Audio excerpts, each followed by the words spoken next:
Alright, so as I've said since I started doing these biased Smash videos, the roster is subject to change as I play more games and learn more about different series.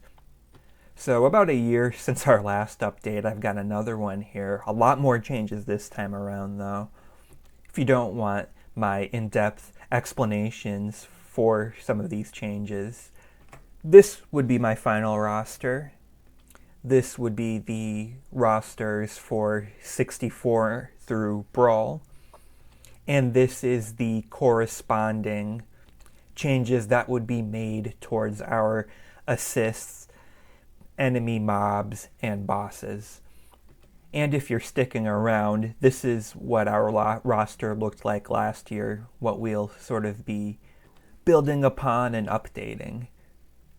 So one of the big changes that kickstarted everything was making Mr. Zero our new F-Zero rep. I feel like it's generally agreed upon at this point that Captain Falcon's moveset is kind of generic and sort of based off of the placeholder characters from when Smash was Dragon King the fighting game. And I just felt like we could have done a better job with an F-Zero rep. And I wound up coming up with this idea of having Mr. Zero, an iconic recurring character from the series, albeit probably not the first one you think of when you think of a playable role. But I think it can work out. I can imagine him being a bit like April O'Neil in Nick Brawl, where he utilizes different interviewing and TV equipment. He can have some general racing-themed attacks or use elements from various different F-Zero racers. Battletoads is a rep I've had before, but after replacing Captain Falcon, I still wanted someone to have that generic original moveset, you know? So I decided to move the Battletoads up to 64, drop the Double Dragon gimmick. Once again, all of the Battletoads would be present through alts. And it also occurred to me that at this point in gaming, I like beat 'em ups, but I feel like we're at a point before a lot of genres I really like really found their form. So beat 'em ups would be a lot higher up my favorite gaming genre list. So I don't know, I sort of realized it was a little weirder to not have a rep at that point from this genre. I wound up revisiting our retro rep, and to tell you the truth, with that role, I always sort of defaulted towards looking at the retro reps that were specifically mentioned in interviews and such. I eventually sort of thought outside the box, and I really liked the idea of adding a pro wrestling rep. Makes sense to have a rep from another hand-to-hand combat focused game. I'll be quite a bit different of one. Although, as I've said before, I really wanted to represent Power Stone in some way. And the way I was doing it was, admittedly, a bit of a stretch. This is a bit less of a stretch, since Power Stone kind of builds off of arena fighters like this game. I wound up going with Starman. I felt his design would stand out. I sort of liked the little crossover he would have, since there's a couple other Nintendo series with Starman named characters. The Amazon, though, was a close second. But yeah, you would be getting your wrestling moveset in general compared to my last bias Smash, but a lot earlier than actual Smash. I wound up rethinking our other two melee roles, first of which being our duo fighter. Our original pick was fine, but still admittedly a bit of a stretch, so I considered some other characters, like Mumbo paired with a Jinjo, or Meowth paired with a Ditto Meowth. But I'm surprised it took me so long to come up with this idea, especially since I like characters who can kind of represent multiple series. And Lolo Lala and Lolo Lala are in Kirby, and they have their own series, even if admittedly I wasn't quite able to get into their games. I still think it's a good opportunity.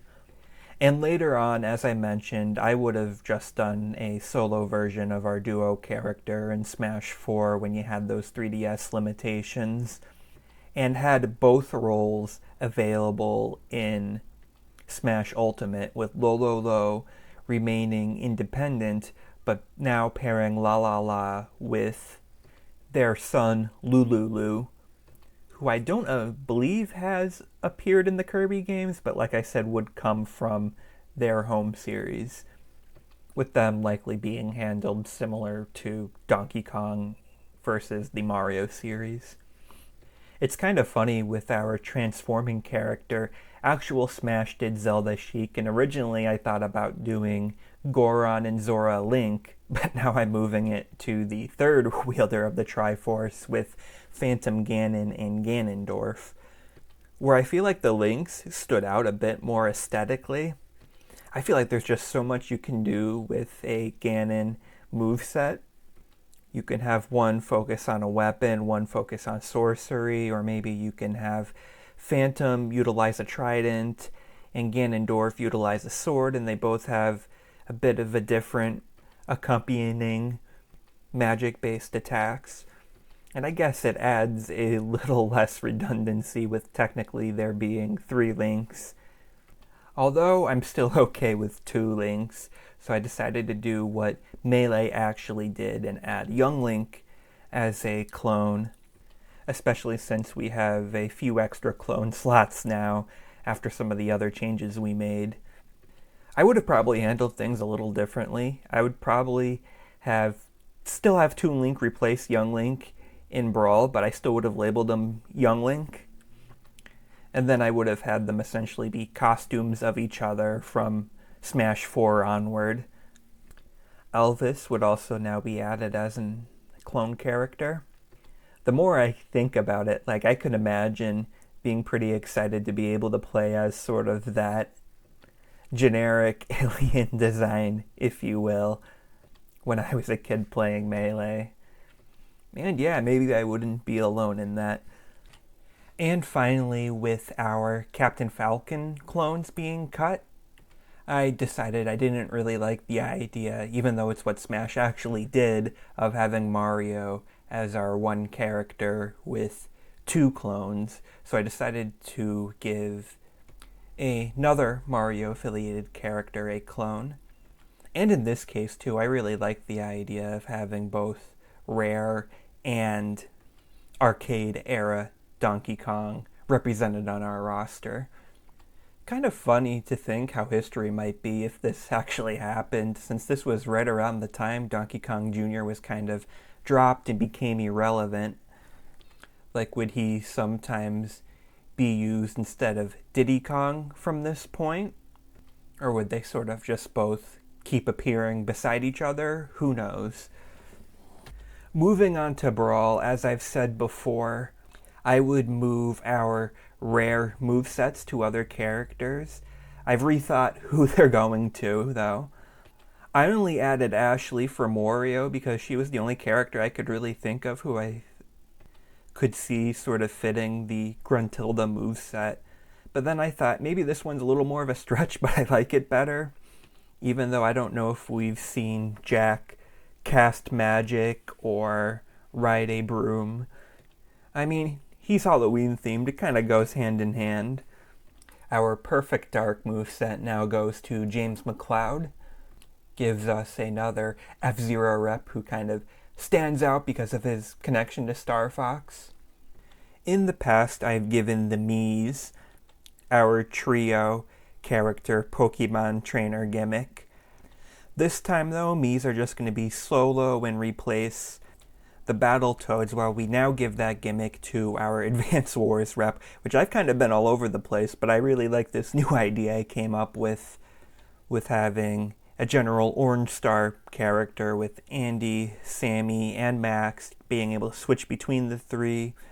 You would have, one with lighter weapons, one with heavier, one in between, and I think it would work out real nice. Admittedly, I've loosened up a bit on sort of the pace and just overall Mario reps. So we had 2 Mario slots here for Smash 4, so I thought why not have Donkey Kong Jr.'s counter, Diddy Kong, here. I thought about Toadette specifically so you didn't really have to repurpose any role Toad may have been in before, plus you have a more definitive character as opposed to a race of characters, but I decided to go with Bowser Jr. alongside Diddy Kong, mainly because, honestly, regardless of his execution, having him in the clown car with Koopaling's alts is such a good idea, and I've decided I want to keep it now. Also in Smash 4, I've rethought our Animal Crossing and Mii reps, since our Brawl reps are now just inheriting rare movesets. With our Mii rep, I wanted to go with someone who can maybe fit Mii's overall, and I felt like Nikki was a better pick than Wii Fit Trainer. On top of the general concept of an art-based moveset being cool, you can have her draw and utilize different sports equipment or different Tamagotchi life items. Hell, her app is essentially the spiritual successor to PictoChat, which was also, really huge.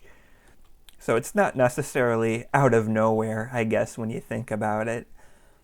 The main reason I went with the Animal Crossing reps we had instead of Isabelle or Villager was because I felt like there wasn't enough material to work with that would really make them both stand out from each other. So I went with characters who can have a gimmick, but now, once again, that our first rep has a rare moveset, we can have someone who's just dedicated Animal Crossing moveset, and I would prefer Isabelle over Villager. I should also note if I went with Villager, I would have dubbed Villager Animal Crosser instead, because just in general, I would rather something more definitive than generic. Our third-party situation in Smash 4 is kind of weird, because like I said, in my bias Smash, we would bring back both third-party reps from Brawl, but technically, you have 3 overall in Smash 4, but since one was cut, you get 2 new ones, so it's like, how do you handle that? I thought of the idea of having sort of an in-between character. Someone Nintendo owns partial rights. One idea I had was to have Lip alongside Tetrominos instead of Auro later on, but then I didn't feel like that fit as well, even though there was still kind of a basis with it since one of the Puzzle League games was rebranded as Tetris in other regions. But yeah, I wound up going with Fatal Frame / Project Zero, co-owned by Nintendo and Koei Tecmo, who also happens to be getting our other third-party rep at that point. Think it makes sense, brings in a fresh new genre. Think there is some interesting potential with the moveset. I remember seeing a Smashboards thread in particular that seemed kind of interesting about it. I've only played Maiden of Blackwater, but I really liked it, and I do want to play some of the other games. That's not out yet, and I sort of looked at other characters. I felt like Mayo probably made the most sense. She's the protagonist for multiple entries. She has a costume in Spirit Camera, which was a spin-off and the latest game in the franchise at that time. With our Smash 4 DLC, don't get me wrong, Mass Effect, still one of my favorite series, but the more I think about it, the more I think the series would be better represented with some sort of other content alongside our rep from The Sims. And so I decided to bring in Snake.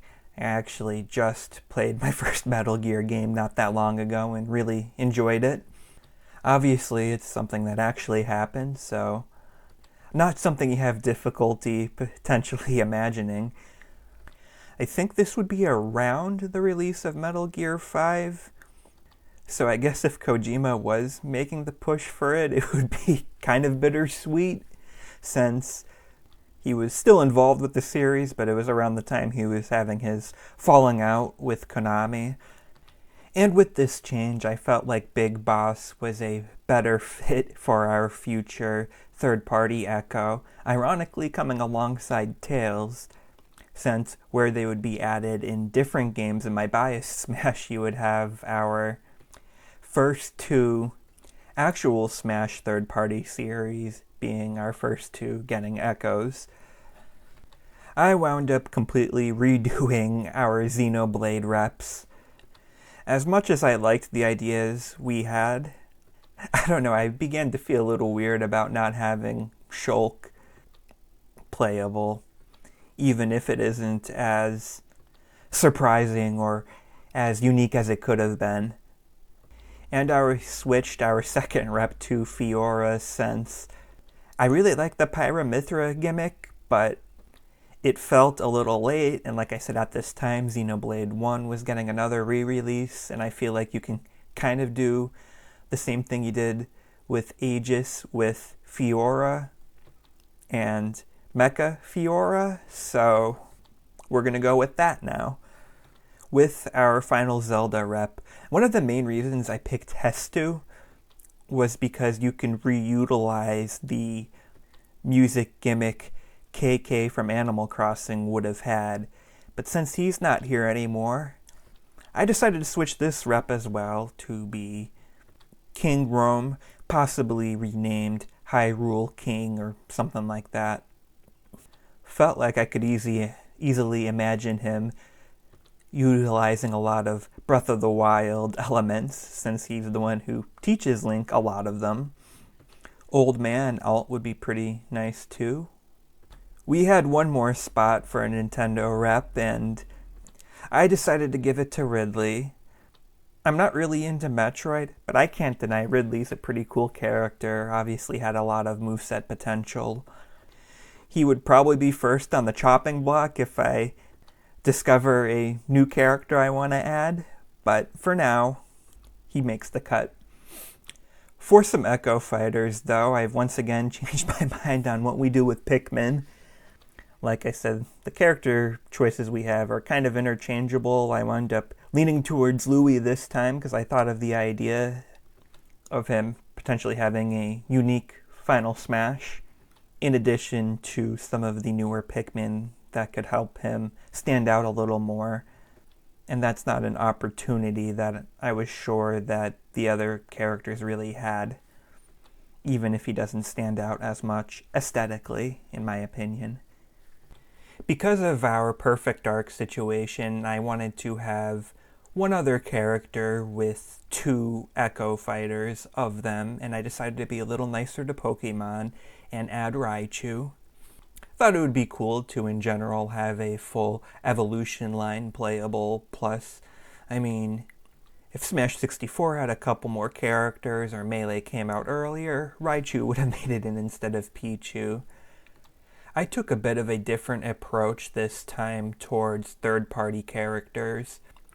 Before, I tried to match when new companies were introduced, but I decided, why am I even doing that? We don't know how these deals work. As far as we know, working with some companies a second time could be just as difficult as working with a new company. So I took that opportunity to bring back Farmer from Story of Seasons. With Battletoads being introduced earlier, Killer Instinct would be introduced later, where Battletoads was. I decided to go with Sabrewulf this time. Once again, I like introducing characters who can represent multiple series. And honestly, one of the main reasons I went with Orchid instead was, once again, even though I knew in the future Rare would be bought out, I sort of approached my Melee roster with the assumption that Rare characters would be on the table in the future, and Sabrewulf would have, been next in line, basically, and just sort of unfortunate circumstances prevented that. But that all changes on this new roster. I also brought Majima back over Kyu. Like I said, they're interchangeable, and it probably helps that the last game I played was Yakuza 4, which has a little bit less of a focus on Kyu. Plus, We now got a Majima focused spin-off, so I feel like those things sort of helped my favorability for Majima for right now. I did also consider redoing our Ditto role and having a general Namco arcade rep. Pac-Man would be the primary sprite, but it would shift into other Namco arcade sprites, dubbed Pac-Aid. I wound up going against that.